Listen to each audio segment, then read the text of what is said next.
Hello everyone! Today we are joined by Katerina. Hi everyone, I'm Katerina, I come from Ukraine. Originally I come from the southern part of the country and my home city is Odessa, located on the Black Sea. And today in this video we will be talking about 5 things you may not know about Ukraine.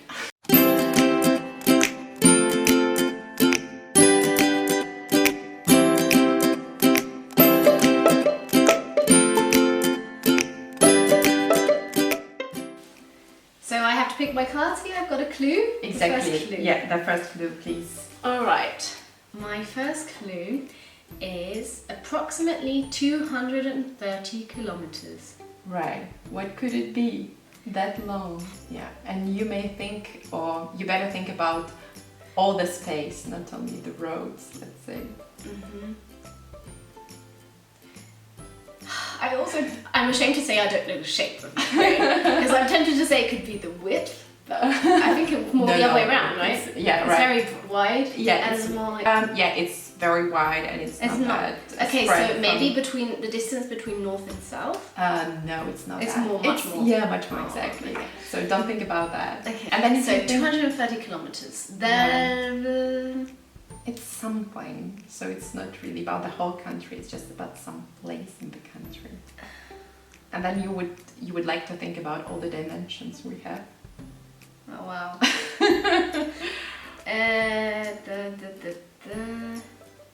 The length of a river. Not really. Perhaps could be. So it's actually the length of the cave, which is like the longest cave in Eurasia. Whoa! And what? Exactly, right? And the 5th longest cave in the world. So the first 4 are located in the USA and in Mexico. Right, and then the 5th longest is in Ukraine actually. And But can you actually cross the whole cave? That's a good question. So there are 2 tours available to the cave, so you can definitely go down and have a walk there, and depending on your preferences, I think the walks they could be like 14 hours long or so. So you can walk like 14 kilometers underground, but not the whole cave.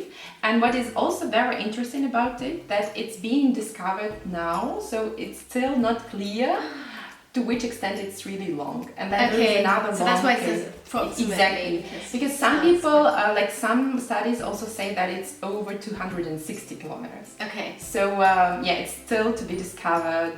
To see where it starts and where it ends. Exactly, right. And then there is, not far from this cave, there is another long cave, and it's like the 11th longest cave in the world, and there is no precise information whether they are connected or not. So they might be, but might be not. It's in the west of the country. And the name is very cute, I would say, because it's called Optimistichna in Ukrainian, and it means optimistic. Exactly, so it's like the optimistic cave. So it was the first fact. Not doing so well so far. Next clue. Yeah. The heaviest. Exactly. What could be the heaviest? Something that grows in Ukraine. Yeah, that could be, but it's not about this. But it's about the man-produced, so or man-made, let's say. So it's not something natural. The heaviest table. Like Almost, but it's moving. It's a moving thing. the heaviest train. Almost in the air.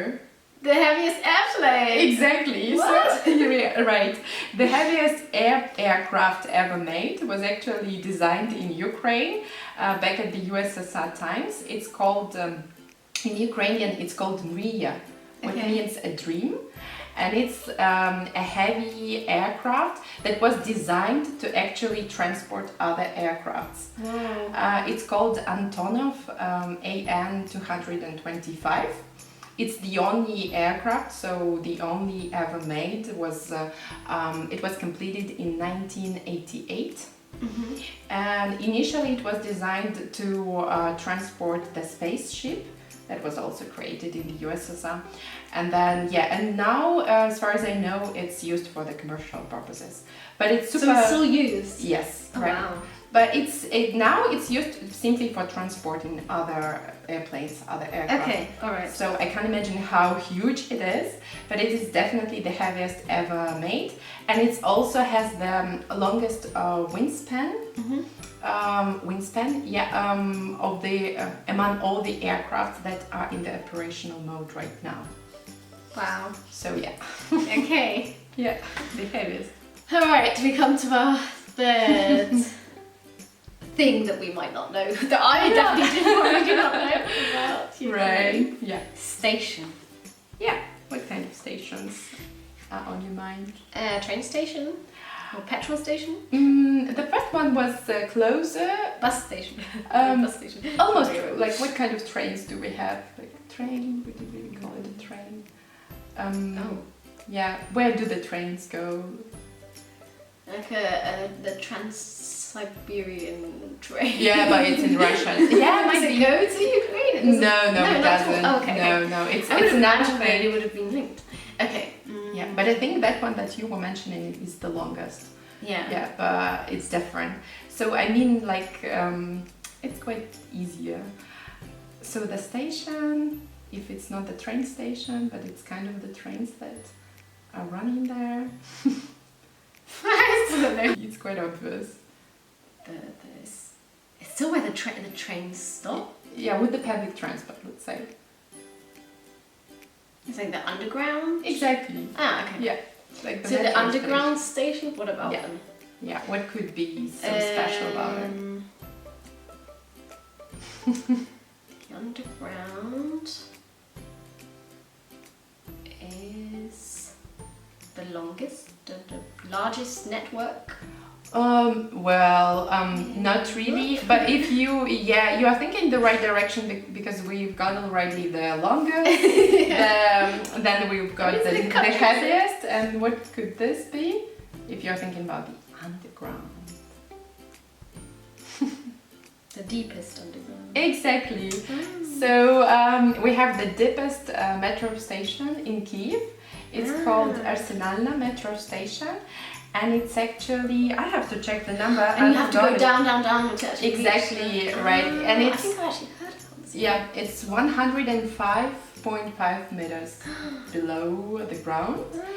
And it's also the oldest escalator that runs there. Okay. The oldest that we have in Kyiv.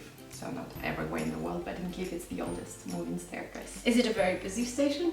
Quite busy because it's very central, and what is good about it is that you can visit a lot of like city sites around this station. So it's definitely, once you are in Kyiv, it's definitely worth visiting and then experiencing this going down. Yeah, I think it takes around 5 minutes. Okay. From the ground. Well, so you can't be like, oh, my train is in 1 minute, I'm just gonna go. No, you don't. You're not going to catch it. Right. All right, number 4. Try to read this.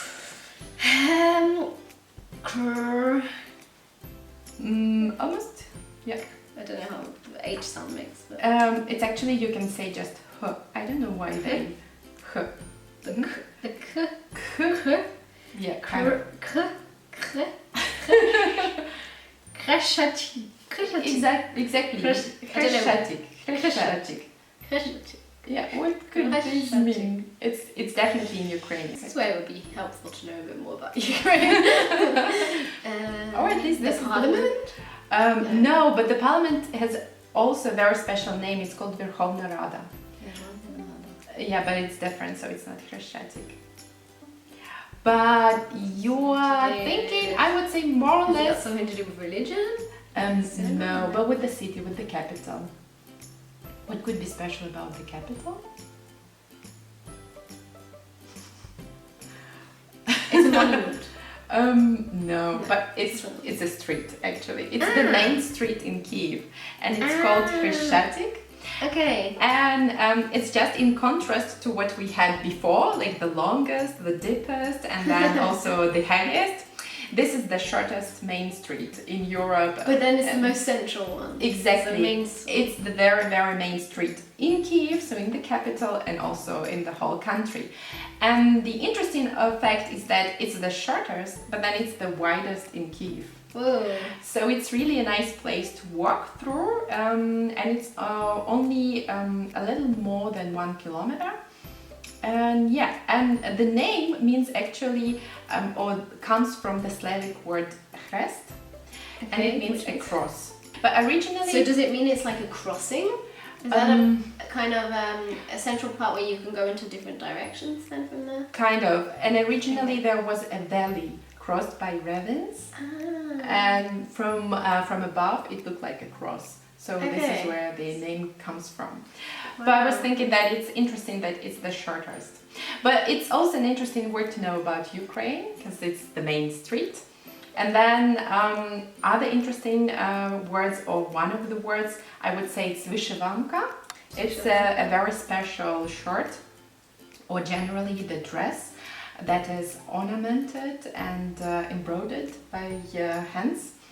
And it's something very special that you can find in Ukraine. So on Krещатик you can see a lot of people wearing this kind of dresses or shirts, but also everywhere in the country, not only there. Okay, so yeah, remember this if you go there. Right. Oh wow. Yeah, this could be Christmas Carol right. is our final clue. All right. What comes to your mind? Well, there must be something about a Christmas Carol. Exactly. That's my clue. What is the answer? It's got Maybe we could... You know this Christmas Carol. So what kind of Christmas carols I should be do you thinking know? about one. Maybe. Yeah, it's one of the most famous in the world, I would say. Bum, bum, bum. I don't know. Yeah, for that you have to sing a bit, right? Do you remember Home Alone? Yes. And one of the carols that they use, I think in the first part, when he sits in the church. It's na na na na na na na na na na na. Yes. I think it's called in English the Carol of the Bells. Yeah.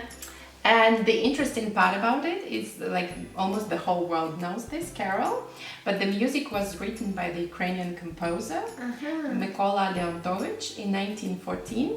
And another interesting part is that it's based actually on the traditional folk Christmas song of the Ukrainians. Which is called? What is it? Shedrik, Shedrik. Oh, that's so cute. Shedrik. Yeah. It's interesting that actually now the music is so well known, and it comes originally not only from the Ukrainian composer, but also like from the Ukrainian tradition. Huh. Yeah. Wow. And until now it's very popular in Ukrainian language in Ukraine. So if you are interested and if you're curious, you can always check it in YouTube or wherever else. I'm definitely going to check that out. It also sounds very interesting in Ukrainian. Yeah, so that's it. Well, thank you very much. Thank you for the interest in the country. Thank you for watching. And now if you go to Ukraine, whether it is in Kiev or anywhere else, you will have a few more facts that you will know about the country. Yep.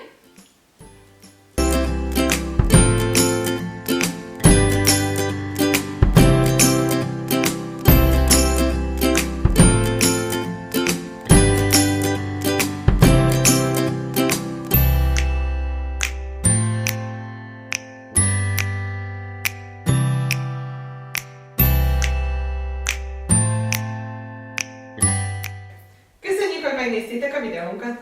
Támogassatok minket! Elhozzatok fel! Ne felejtsetek el a csengőt!